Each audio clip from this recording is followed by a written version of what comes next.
October 21st, 2016. The MGPI processing facility in Atchison, Kansas.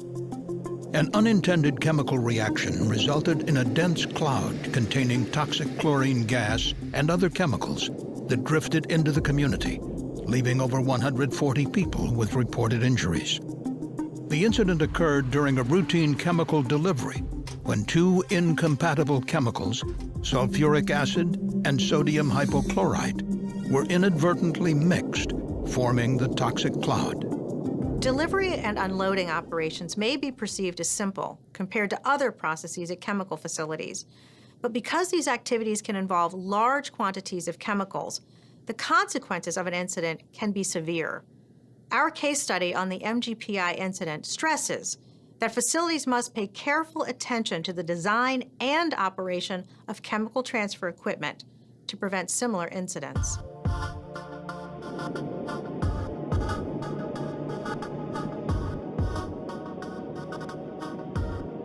The MGPI facility produces distilled spirits, specialty wheat proteins, and starches.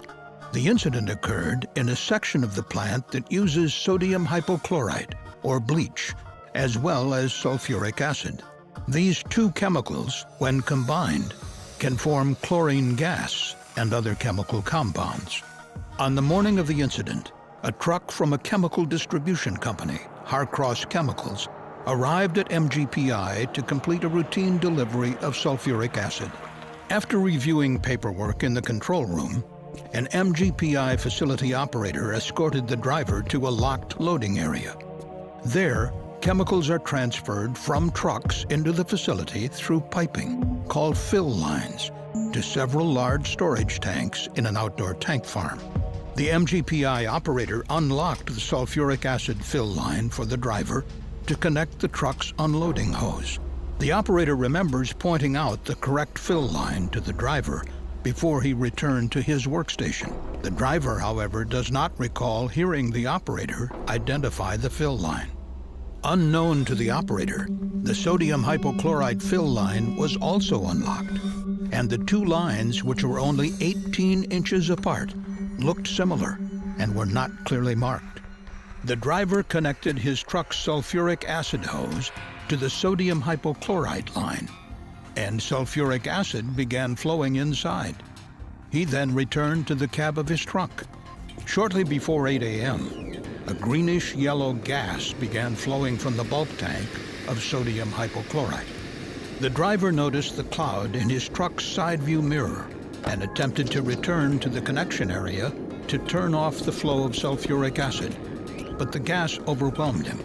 He then ran to the passenger side of the truck to close a valve that could halt the flow, but he was prevented from doing so by the gas. Instead, he ran away from the cloud and escaped to a separate area of the facility.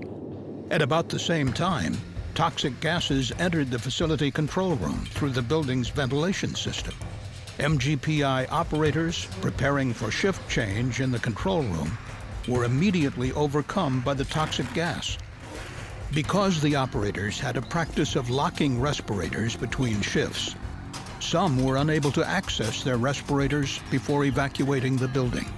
With no other way to stop the flow other than closing manual valves on the fill line or truck, or by triggering one of the truck's emergency shutoffs, the sulfuric acid continued to enter the sodium hypochlorite tank for nearly 45 minutes until emergency responders shut down the flow. Approximately 4,000 gallons of sulfuric acid combined with 5,800 gallons of sodium hypochlorite, causing a large, dense cloud containing chlorine gas, which soon drifted off-site. MGPI employees were evacuated from the site, and 11,000 Atchison citizens were advised to either shelter in place or evacuate. Over 140 people, including MGPI employees, emergency responders, the truck driver, and members of the public, sought medical attention, some requiring hospitalization. Chemical distribution takes place on a massive scale in the United States. According to a study by the National Association of Chemical Distributors, more than 39.9 million tons of product were delivered to customers every 8.4 seconds in 2016.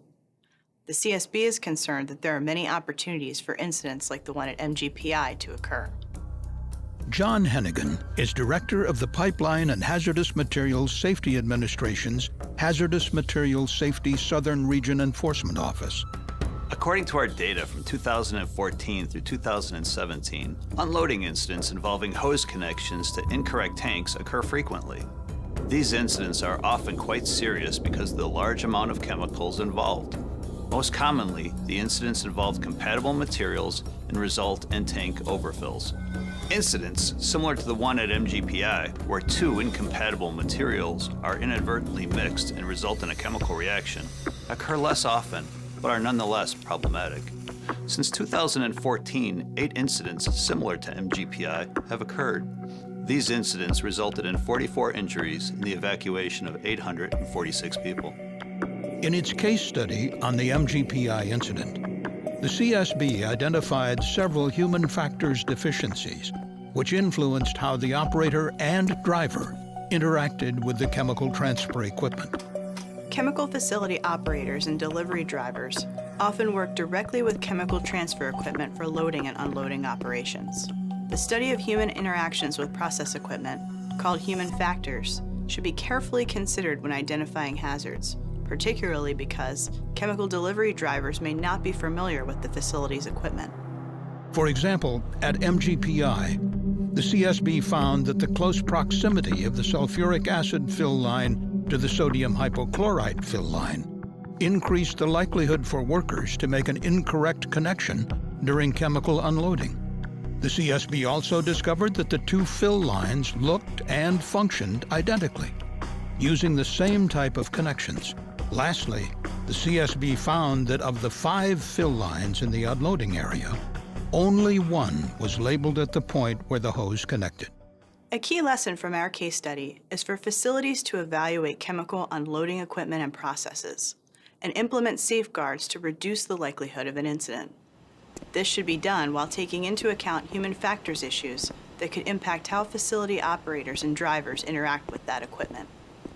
This can include physically separating fill lines by a discernible distance, selecting hose couplings and fill line connections with unique shapes or colors for each type of chemical, and ensuring that fill lines are properly labeled. Also during its investigation, the CSB found that at the time of the incident, MGPI did not have instrumentation that could automatically shut down the transfer of chemicals from the unloading area in the event of a process deviation. Since the only ways to shut down the transfer of sulfuric acid to the sodium hypochlorite tank required human interaction and were located within areas affected by the release, there was no way for workers without proper personal protective gear to stop the flow once it began.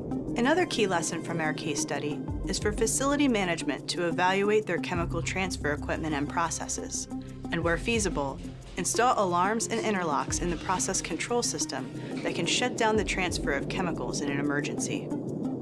Finally, the CSB found that MGPI's procedures were not aligned with their work practices. On the day of the incident, the operator was not present when the transfer hose was connected to the fill line.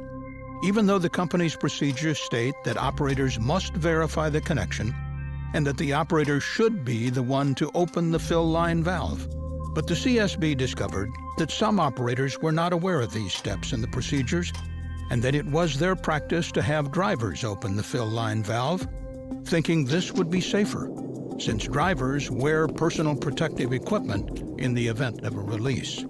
A third key lesson from our case study is for facilities to work with chemical distributors to conduct a risk assessment and then develop and agree upon procedures for chemical unloading to ensure responsibilities are clearly defined. As the MGPI incident demonstrates, although unloading operations are relatively simple compared to many of the complex processes taking place at chemical facilities, the consequences can greatly impact workers and surrounding communities due to the large amounts of chemicals transferred during deliveries. Chemicals are transported and delivered every day all around us. Because these deliveries are so common, the CSB strongly urges the managers of facilities and distributors to review and adopt the key lessons from our case study and work together to prevent future incidents like the one at MGPI. Thank you for watching the CSB Safety video.